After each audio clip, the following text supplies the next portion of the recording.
This is Brian Drummond here, the OG voice of Vegeta from Dragon Ball Z, and you're watching Anime Secrets. It's over 9,000! Awesome. Alright, so my name is Daniel, otherwise known as Nostalgic DZA, so I'm very excited to host this panel with you.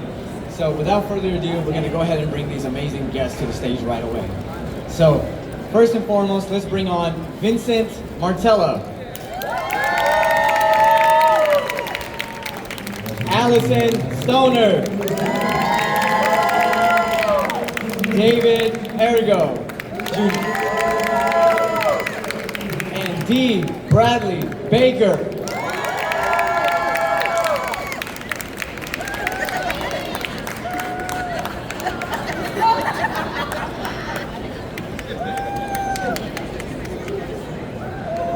Oh yeah. Hi. D. Round of applause, everyone. A loud cheer.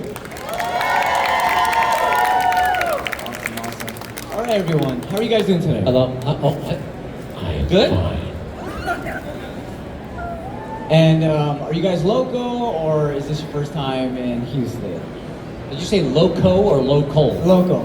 Local. Los Angeles, Colorado based myself. Yep, LA Burbank.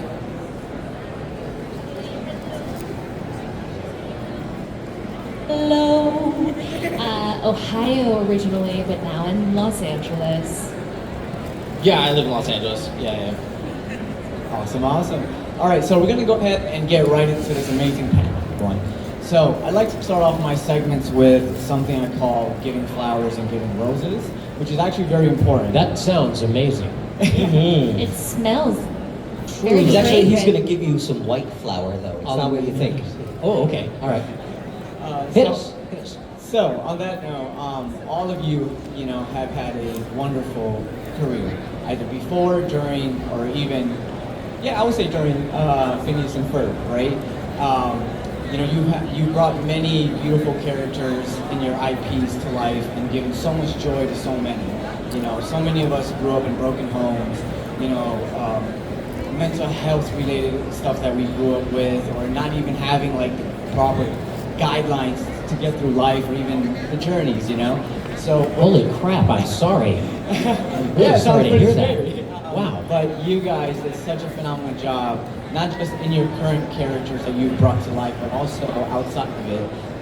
Whether being an advocate for mental health, playing so many characters as you have, sir.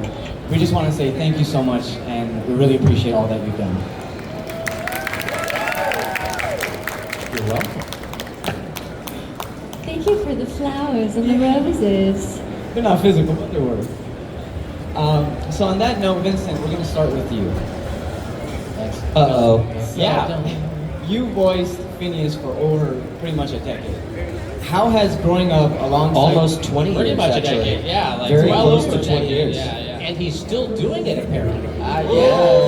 That's what they Round of say. applause. That's what they say. Past tense. So how has growing up alongside the character shaped you personally? It's been fantastic because Phineas is a really, really optimistic character who's always got a lot of creativity and energy, and so I think getting to go into work every week and play a character that's so lovely and happy and wonderful, I think that rubs off on you a little bit, which is nice. And the best experiences for me have been I've been doing Phineas and Ferb for like 18 years, and seeing the different generations of people who either grew up with the show or then showed the show to their children, or kids who are just getting into it now. Like, that's my favorite part of it is watching what our show has been able to be for a lot of families. So that's the best part for me from all of this. Yeah. It's funny, Vincent, you talk about the characters rubbing off on you, and I really haven't noticed that I talk any less. Yeah, that's true. That's Unfortunately. true. He talks a lot. So continuing on, people. He's like, anyways. Don't derail my presentation. I have a plan. What's the next question? Phineas is such an optimistic and curious character. Yeah. Was there ever a moment when you personally needed Phineas's spirit during a tough time? Oh. Like at the airport last night? Yeah, when I was stuck there for like an hour. I guess a lot, because there's a lot. Yeah, I think everyone could use the optimism of Phineas and Ferb right now. These are, it's hard out there In these streets. Yeah, it's been I feel like every day is a new terrible thing on the news. So it's great to play a very optimistic character who is all about love and adventure and excitement and wanting the best for all those around him. Like even he doesn't want Candace to have a bad day either. Like there's nothing bad at all in Phineas and Ferb. Like they really want everyone to have a great day. So yeah, I'd say it's nice to have that energy in my life all the time. We're so glad to hear that. Yeah. Round of applause, everybody. Oh. Well, that's not natural. They didn't want to. Don't tell. I feel like was that Jeb Bush? That one was like, please clap. Like okay, I don't want to. I hate that. Okay, so David, this one's for you. I know him. Yeah. Ferb speaks less, but says so much with just a few words or looks. What's been your process in bringing that to life vocally?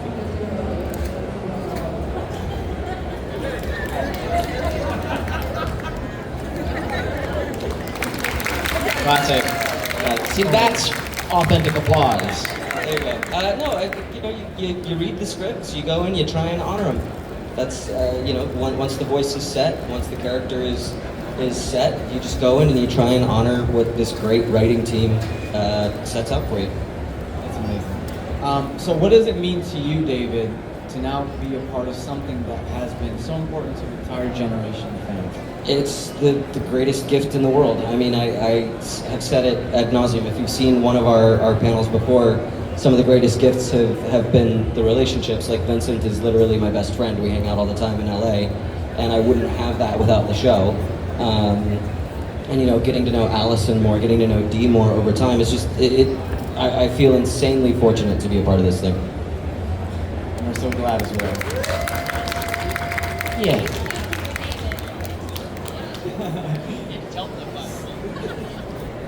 All right, so Alyson, this one's for you.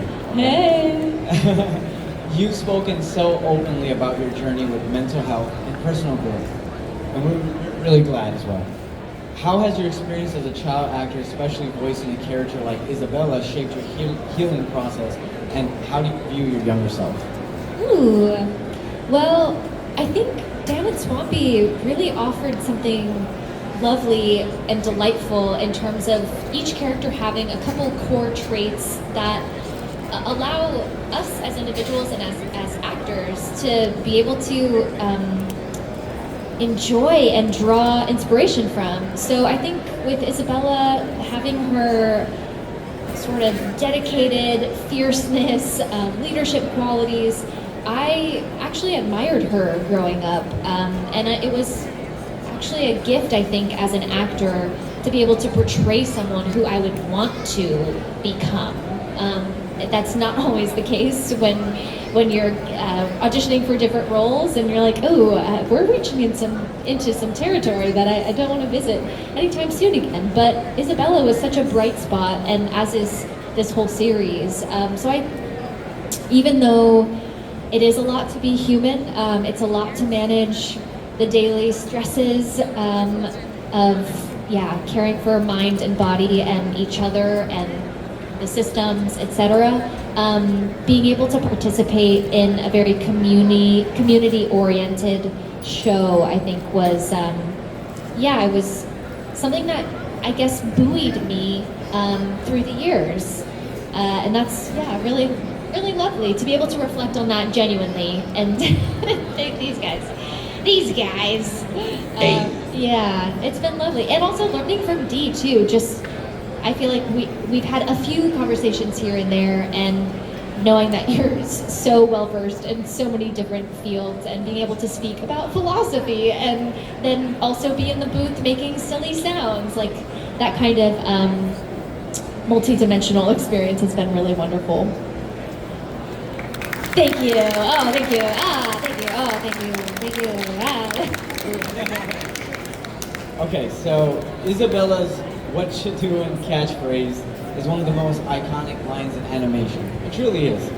So when did you realize it had become a cultural catchphrase and/or a meme? I just now realized it myself. It is a bold statement to give Isabella credit, though. Thank you, and I will share that gratitude with Dan and Swampy and the writing team, of course. I think it clicked when a young person came up to me from behind, tapped my shoulder, and said, "Que tu haces?" And I realized people were watching the show all around the world, and obviously with the translations, "What you doing?" I got to learn how to say "what you doing" in a lot of different ways, and that one stuck with me. And so, yeah, I think that signaled to me that this had become a part of pop culture. And, you know, we're not slowing down, so we're just gonna keep going for as long as they'll let us. I really like the way that you perform it, though, right? Because you could say, because walking into a room and saying "what you're doing," there's lots of ways you could say that, but the way that your character says it is like you genuinely want to know, and you're genuinely trying to engage them, and you kind of sing it to them. You know, "what you doing?" It's like, "What you say? Why don't you sing a song with me? What do we?" And it's very Inviting. It's inviting and it's engaged as opposed to "what are you doing?" Right. What are you doing? You know, there's all these different ways you could say it that don't really unlock this kind of optimistic possibility that your character does with that simple little phrase, which she genuinely means every time. She genuinely wants to know what you're doing and kind of wants to be involved with it too. Yeah, that's kind. Yes, we played with vocal prosody quite a bit, and I tried different. It's a big word, eh? Yeah. The sing-songy nature of the voice, and we tried a few different melodies, and we thought that it would add a charm and a delight, and so Isabella's presence would then become something you looked forward to, as opposed to feeling like she was imposing herself on whatever was going on. I also think that I think Dan and Swampy had said before too that like you were like the first person to audition for Isabella, and they the second, and they instantly like booked you, right? Well, like they knew right away. They knew, but I didn't get booked for many weeks. Yeah. I was wondering. Dude, mine was like 6 months. Yeah. They cast a whole other person. Really? Yeah, they did. What? I think another coin in the bucket, though, for it being an iconic thing, is that there is a song. There's that whole "what you doing" song. They which did is really great. fast with Alyson though. They were like, Y'all, we're done with that's the what they flowers say. and roses section Yeah. of the interview. But it's okay, keep going. Well, thank you. Thank you for No, that's joining true though. in. Yeah, it's like they found you really, really fast for Isabella. So that was awesome. A testament to their talent. All right, I can get applause when I compliment you. Okay, so D, this is for you. Yes, So- I'm ready. Okay, go. As we all know, you have done Everything. almost everything, like I 1,600. I did 14 things, actually. I counted, and it's 14. But please, continue. So when it comes to Perry the Platypus, Perry doesn't speak with words, yet became a fan favorite. What's the key to giving so much personality to a character without dialogue? The key has absolutely nothing to do with me, and it has everything to do with the writing and the animating and the editing and the telling of the story, of the grand collaboration of all of the brilliant technicians and artists that create this show. And it's a lot of fun to be the guy who does the sound. But I know, it's so impressive, and it impresses me a lot too. But what really impresses me is the way that they seamlessly stitch this beautiful, optimistic, hopeful, hilarious story together in a new way, time after time after time, that just doesn't get tiresome. It doesn't wear out. It's still fresh, it's still appealing, it's still beautiful. It's still this thing that everybody wants to be a part of. And that's the thing that really impresses me, is the grand collaboration that makes a little character that just makes the sound into this character that's like everybody wants to be that character. Everyone wants to get the Funko Pop of that character, which is apparently supposed to be out today, but it isn't here yet. But it'll be out soon. You got two. Three. Wait, three. Now, Because it's Perry, it's Agent P, and then there's a Christmas one. There's the Partridge on a Perry. Oh wow! See, I'm out of the loop. Signed one. Hey, Roger. before we go away from doing the thing though, I've had the occasion to sort of assistant voice direct with Swampy a couple times. He's sort of letting me shadow and learn a little bit more about that for the future. And one of the things that is really cool to see you do as another actor is utilize the framework of the scene and have it affect the Perry sound. Like, he doesn't just get in there and do the same Perry. When he's in there recording it, he's tailoring it to the moment a lot of times. And to think like, okay, well, he's essentially got one tool in the toolbox, which is that sound, right? But the various ways that he can turn it, twist it, bend it, mutate it into, bop it, yes, into a bunch of different performances, even within that sound, is really impressive. It's a testament to paying attention to the scene and paying attention to what's going on around Thank you. It's really important as a voice actor, whether you have a paragraph or a page, or maybe multiple pages like Doofenshmirtz might have. Dan has some monologues, yeah. Dan is very fond of monologuing. And that's a beautiful thing, and we love that so much. But even if your character... We love that about him. And about him as well. But even if your character has a sentence or a couple of words, or even just a little sound, that it's all part of the story of a scene, and it all has to be very specifically tailored and sort of refined into something that kind of beautifully fits together. And so it's all acting, and it all requires attention and to try to make it all fit just kind of beautifully together like that. Well, Dean's worked on so much stuff that, like, I don't even know some of the things he's worked on. Like, one time I was coming out of the booth and you were about to go in, and I was wearing a Legends of the Hidden Temple shirt. I had like a Blue Barracudas team shirt on, because that's my favorite team. And he played Olmec on Legends of the Hidden Temple. Yes, Legends of the Hidden and you were like Temple. puppeting him too, right? You were doing. Yes, I was inside the head of Olmec, moving his mouth like that. And My that was like my favorite game show when I was a kid. And if you'd win on like Nickelodeon, they'd let you go to space camp. They'd be like, go to space camp. Space camp. Yeah. Yes, space camp. Did they let you go? No. Aw. They actually specifically said, D can't go. You can't go to space. Yeah, that was the disclaimer at the end of the show. You cannot go to space camp. Yay, let's clap for the fact that I couldn't go to space camp. That's great. Thank you. Okay, so jumping into a very important question that I have. When it comes to the auditioning process, right? There's so many folks that don't really know how that really goes on behind the scenes, in front of the scene, front and back end. So for you guys, right, when this opportunity came for you to audition, what was that like? Like, was it 6 to 8 month process? The callbacks? What was all that like for you?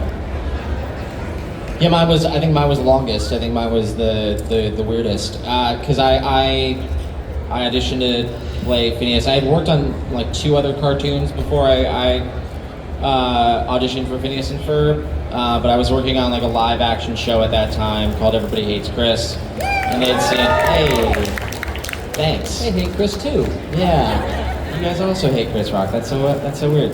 I auditioned and did like callbacks and everything. Like went over to Disney and screen tested and everything, and then I didn't book it. They ended up going with someone else, and they were just like not they were just not comfortable with the voice. They were like, we haven't really found our voice of Phineas, and it needs to be right, because they had worked on this show for 13 years before they got it greenlit. Like, Dan Swampy wrote the show in 1993. And so a wonderful casting director over at Disney, Sarah Sherman, was like, you guys should really look at his audition again, like, listen to it. And I was growing up in Florida at the time, and they just called me out of the blue, and they were like, hey, they want you to come in and record the whole pilot at Disney World. And so I went to Disney World and I recorded the whole thing. I was like on Space Mountain.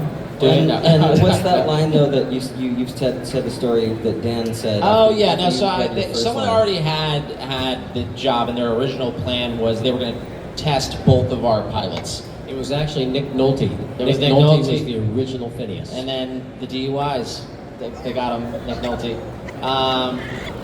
For anyone who isn't aware, Nick Nolte, famously DUIs. No, but there's a line that Phineas says in like every episode where it's like, aren't you a little young to do, so and so? And Phineas says, yes, I am. And Dan told Swampy, He did it. He did the thing. Said the line, guys. Now pay me. My quote's my quote. No, and Dan and Swampy were like, oh, we found him. We got it. We nailed it. And then I was able to get it, but it took like over 6 months. And wasn't it specifically because other people's takes on that line seemed like they were almost in agreement with the fact that the character was Yeah, young. there was more sarcasm in a lot of people's reads, and there was more like yours was so nastiness. earnest. And something that Dan Swampy really wanted to do with this show is that like the comedy comes from a place Pure. of positivity and not like ragging on each other. You're an angel is what I'm hearing. Yeah, they also said something about the fact that like when I auditioned they were like he's beautiful. We gotta book him. That's the story I heard. Absolutely Is that I was stunning. like he's absolutely stunning. Yeah, and then there was the accident though, and that's why we have what we have now. Yeah, the motorcycle accident. Good thing you're a voice actor. Thank God. Can you imagine this? Sorry, we're back. I'm sure you have another question. Back to top stories. Okay, before we wrap up this segment, I do want to ask you, there's been many amazing moments, songs that really, make Phineas and Ferb really jump off the screens for so many of us. So for you, can you think of a favorite song, moment, that really just sticks out for you guys personally? I know Vincent's. You do, yeah. Summer Belongs to You is my favorite song. I like that song a lot. It's a song I sing with Ashley Tisdale, who plays Candace. And who are you? Who are you? Are we taking questions right now? Carly, they didn't say we're taking questions right now. First name basis. Carly, when they say they're taking questions from the audience, that's Carly. We all love Carly. But yes, Alyson also sings on that song. Do you know what my favorite song is, Vincent?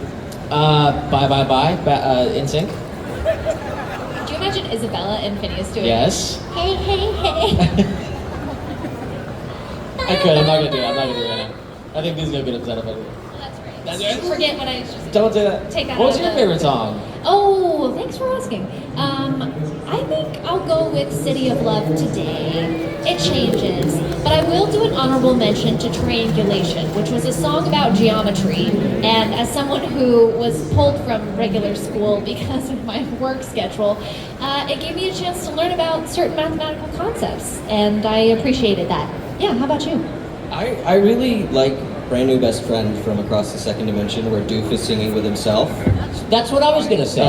That's there's- literally what I was gonna say. There's this one Very part touching. though when he's singing with himself, and he gets there and he goes, Coming at you Fridays. and you're like, oh, What are we doing? A sitcom? No, we could. We should. and I'm like, I don't know why that just tickles me, but that part of that song stands out in my brain. Yeah, I was going to answer exactly that same one. There was just something very sweet about that song. That was kind of touching, and I liked it. And their total of, what, 340 plus songs, is that right? Oh, they have an insane amount of songs. Yeah. So, yeah, how many, Carly? 340. All right. I listened. I learned. Oh yeah. Triangulation. Okay, anyways. Also, Ain't Got Rhythm is fantastic. Oh, absolutely. All right, sweet. So getting into our next segment, we're going to play a little game with our wonderful guests. How many segments are there? Two more. Two more segments. Absolutely. So what we're going to do is, this one is basically to show the audience why it is so important to have voice actors, animators, and artists that really make up the shows that we love, hold and near and dear. So we're going to go ahead and play a game, guys. I think, well, it's funny, you say that we need everybody, and I think some of the most sort of humbling and awesome moments in animation are like, take Toy Story for example. Some of the moments where Buzz and Woody are not speaking, but they're just looking at each other, or experiencing something, seeing the world around them, are the most impactful. It always helps me stay humble to think about what the characters themselves can do without us. Me and Alyson recently had to do this with Legos, where they were like, "Hey, build your characters with Legos," and they didn't give us the right amount of pieces to do them. There were no triangles. He's just mad about it. Because I was left like having to try and make I forgot his pants. Oh. So he was pantsless. He's like Winnie the Pooh. Yeah, I had the shirt. Donald Duck in it. I had the shirt. Awesome. All right, so what we're going to do, guys, is you're going to have 1 minute, and you're going to draw your character the best you can from memory. All right? And then we're going to have the audience judge right after. Awesome. Ready, set, go. In the meantime, guys, we're going to play a trivia game with all of you. What is Perry's secret agent name? Repeat it. All right. What is the name of the organization that Perry works for?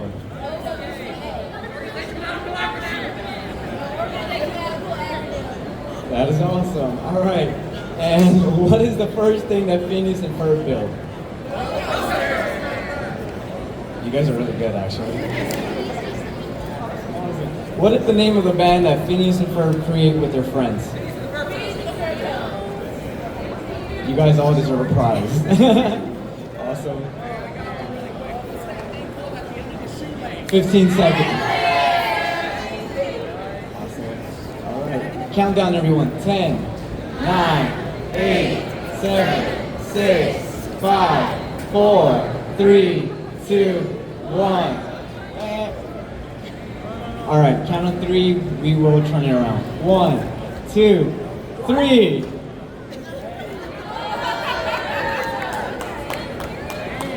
Wow. My pen ran out, so I couldn't participate. We're voice actors. All right, let's vote. Who thinks Vincent drew the best? Come on. It looks like it was pepperoni. Yeah, just put it down this time. All right, David. And D. Bradley Baker. That was the wrong answer. Seriously, thank you guys so much for playing. Really means a lot. Yeah. And don't you have more humiliating games that you can have us play? Games of risk and chance. We're going to go ahead and open the floor for some questions, okay?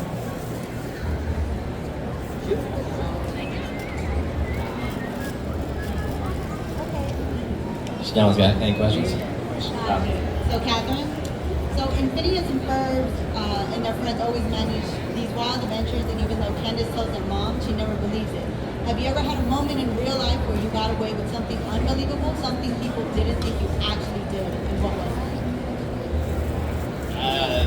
I mean, pretty often I feel like that's my life, my career is like, it's pretty unbelievable that I have to make cartoons. So, and a lot of people don't believe you right away. And I'm like, that'd be a weird thing to lie about. That'd be weird for me. Why would I make that up? People are like, you do that? You do, I think, often as an actor feel like you're kind of getting away with something. You're like, oh, well, at some point they're going to figure out that I'm just muddling through all of Yeah. this. Like, I David, don't tell them about your know what I'm crimes, doing. though. My crimes? Yeah. Oh, well, on October 14th, 1979, I don't know. I'll talk about my crimes. Yeah, so you would never expect this because I'm a rule follower. But let me tell you, this one time I was a tween and I broke the rules. Yeah, and I've waited my whole life to be able to tell someone just how rebellious I was. What? That's right. That's right. And after I sneaked out of the house, I then... Say snook? I said sneaked. Oh, I heard snook out of the house. Isn't it S-N-E-A-K-E-D? I like past tense being snook and sneaked. I think it's sneaked. I don't think it's correct, but I just we like wish it. it were snook, but it's... Snoke. After I snoked out of the house, then I ended up doing some things to a friend's house that I shouldn't have done. But then a police car rolled by and I had to run into a bush. And it was a thorn bush. So it turns out I'm not good at being bad, but I did get away with it. Except if they see this video. Thank you. She got away with it. That's Yeah. right. Did you ever do anything that you regret? Or that's not the question, but... Yeah, I threw a snowball. I threw a snowball. snowed out? That's a past tense of snowball. I throwed a snowball That's right. into the air. Snoke. A snowball, and it came down and hit a car, and they stopped and got mad at me. Oh. And I ran in the house, and I felt bad about that. Aw. Strong guilt reflex, yeah. Thank you. Yeah. Thank you very much. Thank It's good you. being bad sometimes. Hi, I'm the Monica. It's nice to meet y'all. So, there's a new season out, so I want to know, what's your favorite song from this new season? Watch it burn! Yeah, that's a good one. I have a hat for that. I quite like. Summer is Starting Right Now is like the song that introduces the new season of the show, and I like that song a lot. It's like summer. Oh, but what about your best friend, Michael Bublé? Mike Bublé is my best friend in the entire world. Whoa. Let the record show. I mean, win some Grammys. Win some Grammys. Michael Bublé sings a fun song about like a zoetrope on the new season of Phineas and Ferb, and now he just likes all my pictures on Instagram. And he DMs me and stuff. Said I looked really good once, so that's pretty cool. Yeah, but in fairness, you were holding his albums. I was holding a bunch of his albums, and he was like, "That's what he thought looked good." Great, and I was like, "Thank you, Michael." And then so we're like, I love being your mic stand right now. "Thank you." Also, the cleverness on there's another. To me, that's just great. Hi. Phineas and Isabella are our favorite part of the show. I've loved how they're dynamic, they're best friends, but there was an interview where it was maybe hinted that they like each other. Maybe Phineas is becoming more aware. I don't know. Can y'all speak on just how you perceive their dynamic? I'll let Ferb answer this one. Don't say anything. Yeah. What about you? They're just super cute. Like they're kids. They're cute. So it's like Yeah. it's a crush situation that Phineas is semi-oblivious to, but he admires Isabella for all her ingenuity and creativity and adventure and stuff. So you'll have to watch the new episodes airing weekly on Disney Plus and Disney Channel on Saturdays. I'll just put my mental health practitioner hat on for a second. We could argue that this is a bit of the golden shadow, where traits that we admire in someone else we have not cultivated within ourselves, or we perceive ourselves not to have. So perhaps there's a little bit of golden shadow happening between I've never us. heard that term before. That's fascinating. Yeah, something to Google after watching the new episodes of Phineas and Ferb. Wait, yeah, that's what's supposed to right before But most that. importantly, watch the new episodes of Phineas and Ferb. Yes. Two more questions. Hi, I'm Bailey. I had the pleasure of meeting some of you already today. I know there's a lot to choose from, but which of Doofenshmirtz's innators would you find most useful to have? Man, most useful? I'd like the pay your bill innator. It's an innator that pays all my bills, and then if you press the button, then I get a refund. I get a refund on all the bills that I didn't pay. I think it'd be really useful to have the one that really cranks up his appetite, because then I could just really do some damage at a buffet. I'm gonna let you all take that one. That was great. Yeah. Paid the bills and we've damaged the buffet. That's good enough, I think. Hey, I talked to Alyson earlier. Hi. So, this is actually concerning two past episodes, the second dimension and actor age. So, will there be any more episodes like relating to the second dimension, or maybe even during Phineas and Ferb's college years or something like that? Not the second dimension, no. I mean, that was a very specific movie that I'm sorry. That was a very specific movie that we did, so no, I don't think you can expect anything about that. As for them, in college age and stuff, you gotta watch the show. There is that one episode where they check back in with that universe. Post movie. Yeah. But I can confidently say that we steer away from retreading on like that. Yeah. Because we've done it.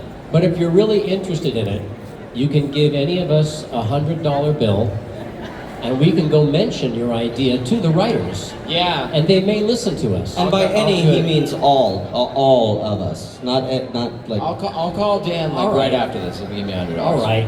To each of us, we each get a $100 bill, and we'll mention it to the writers. Yeah. Now with D. Bradley Baker. Yes. What's it like? I heard my name. Yes. What's it like working with a man that can do both human sounds and animal sounds? Also, D, what's some of your favorite roles you've done in your life? What's it like? The first question is, what's it like to talk like a human to work with a man that can do both animal sounds and regular sounds and human sounds? So is the first portion of the question, what is it like for us to work with D? Yes. And also, awesome. What is it like? And also, D, what are some of your favorite roles you've ever done in your life? I love this show very much. I love the Clone Wars very much, and I love the Airbender series very much. But I mean, I've been very lucky to be in so many wonderful shows. I can't pick favorites, but I do love those in particular. And if you haven't watched The Bad Batch, it's a masterclass. Thank you. I'll add just a comment because I always I'm your hype crew. What is your official website? I want to be a voiceactor.com. I want to be a voiceactor.com. You have these incredible demos where he actually creates the entire biophony, and so you get to hear another prosody biophony. Yeah, usually on panels, whenever he uses a word, I would never use in my normal day to day. I call it out. I'm like, did you hear him? But I'm not doing that to you. Yeah, I respect you more. Thank you, I appreciate that. Well, we've been at it longer, so you'll earn that respect. But Dee has these incredible demos that you can listen to, and you can hear all of the different kinds of animals and creatures. And yeah go ahead. That's at dbaker.com. That's just my promotional voiceover site. But yeah, I did some animal sounds there, and so I mixed together as sort of a pre-audition for doing creature stuff. If somebody wanted me to hire me for doing creature stuff. Yeah, and if you do want to be a voice actor, then you can go to iwanttobeavoiceactor.com. It's free. Awesome. Now, thank you guys so much for your time. I really hope that you guys are enjoying Nostalgia Con, and we can't wait to have you guys back, for sure. Thanks for having us. Thanks, everybody. Thanks for clapping for us. Give it up for Jason. Thank you, everyone. Come by and say hi. Oh, there you are, Perry. See how we did the thing. All right, thanks, everyone.